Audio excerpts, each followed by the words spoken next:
Welcome back to Let's Have It Out. My guests in studio are Mr. Jaco Mulder and Mr. Werner Human. Well, let's hear from one of our viewers. We asked if language, location, or family income should be excluded from determining which school your child should attend. Hank on Facebook says, and I quote, "White schools for white people and black schools for black people. We don't want these tsotzis stabbing each other in our schools." Thank you so much, Hank, for your comment. But surely I don't agree with you. I think you know by now. Do you agree with the sentiments? No, not White at all. schools for white Not at all. people I think and black schools for black people? Not at all. I think if we break down South Africa, we are, as Mr. Mulder has stated, a community of communities. We have language demographics, and we believe Afrikaans, as Mr. Mulder has stated, is not only a white language, it's a multiracial language. So it's really the language rights on which we support and stand upon. And it was those rights that was balanced, we believe, in constitutional case law as well. As I was mentioning just before the break, you had the Ermelo judgment about 10 years ago or 8 years ago.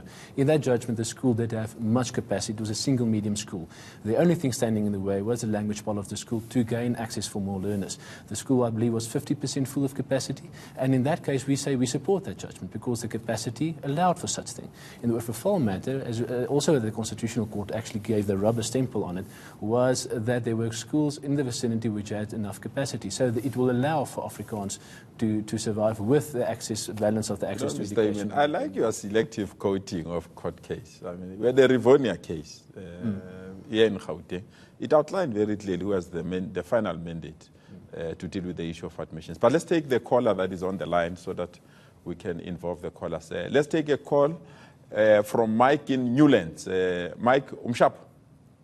Hi, good evening. Good evening, MEC, and good evening to you. Thank you so much, Mike. Thank you, and thanks very much. Yeah, and it's wonderful. This is a very eye-opening show. I spent some time in the USA and in Canada. What I found is that there was a strong Chinese community, a strong black community, a strong Korean community where I lived. So I wasn't, when I left South Africa to go overseas, I found very much that most communities stuck together, and that didn't actually seem such a bad thing at the end of the day. They just didn't legislate against it.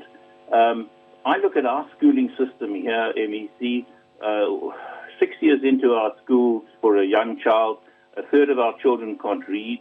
Surveys show that we're probably the worst in the world in our education system. If you look in South Korea, 90% of the 20 to 24-year-olds are in tertiary education, and in South Africa, particularly amongst our sadly black population, it's about 18%.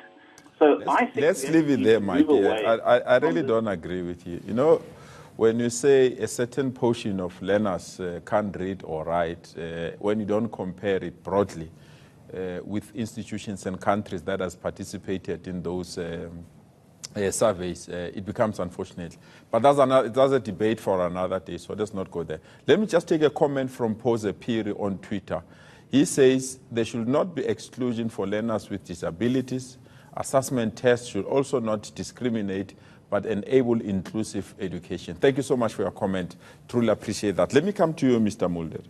Why do you think I must be charged through the Integrity Commission in the Gauteng legislature? What is it that I did that you think is wrong? Well, the reason is quite simple. Mr. Lesufi, you've got a constitutional court ruling against you and your department, with all respect. And which one? The one with what's called overfall. Did you read that judgment? Yes, I did. Okay.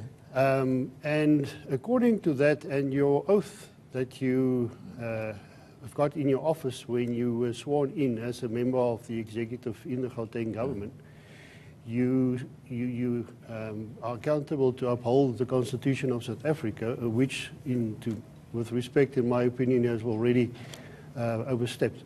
And that's the main reason Which why. part? Tell me, which part I've overstepped?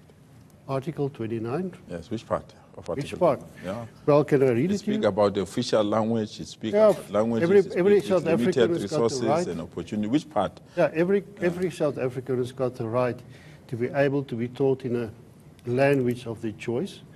But official language. Official language. Yeah. Regardless what the language. And Sepedi is not an official language. But Afrikaans is the official But language. I'm saying- Xhosa is the official language. That I'm Any saying. official So they can be in the same class, Like- they can be taught by the same teacher which under the language? same roof, In and the which language of language? their choice. Yes, but Yes. as long as it is English. No. Any language. Because that's the situation, the reality that you are creating. Mr. Mulder, Afrikaans is one of the 11 official languages. Section 29 says any official language. English is an official language. Agreed. Xhosa is an official language. The argument we are putting here is to say why all our children can't study under one roof, taught by the same teacher, and they can be in a position to play at the same playground. Why it's not possible under the institutions that listens to you. Mr. Human. Let me see if I may interject. Yeah.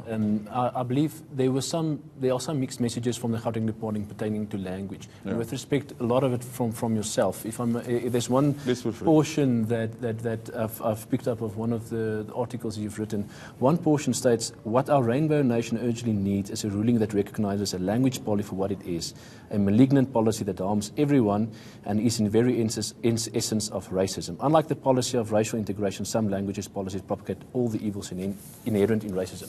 Mr. Human, what are you scared of our people? Tell me, what are you scared? Because there's nothing. What you are quoting, I'm saying if a school and the demographics have changed and people want to apply for online admissions, they must not say, I can't apply at this particular school because this school is strictly Afrikaans. We say apply so that we can know how many people need English, or how many people need Zulu, or how many people need to be taught in a particular language in that particular school if there is available space. This gentleman has taken me to the legislature purely because I'm asking for people to apply. And I'm saying, what's wrong with that?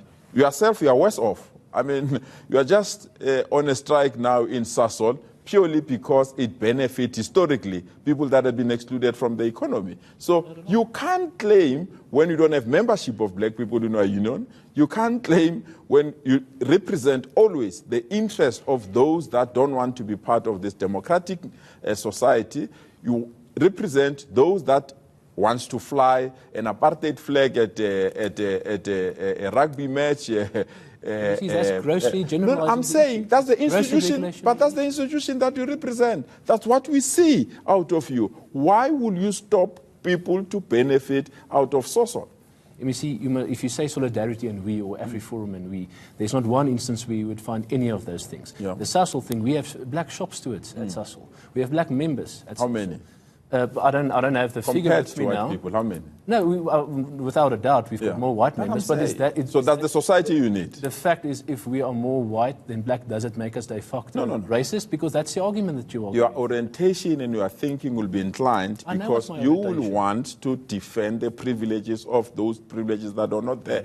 Like Mr. Mulder, you wish apartheid can come back, isn't it? Opposition on Sasol. Let's give Mr. Mulder an opportunity. You wish apartheid can come back? Yeah. Mr. Lesufi, with all respect, what the department should concentrate on is to improve education where it's less adequate and be thankful for schools who are well functioning and not destroy those schools, but better the education where it should be, where there's room for improvement. And with all respect now, what we're talking about now is politics. We're talking about proper education. That's all that should matter. Education of the children, not ideology. It's just unfortunate that you don't know that politics was brought within the education space by those people that led this country before. We didn't do that. For them to impose Afrikaans to our leaders around June 16, 1976 is nothing else but politics. So you can't accuse us when we are trying to resolve this problem. But let's take a break and then we'll come back later on. We take more of your questions and comments after the break. Please don't go away.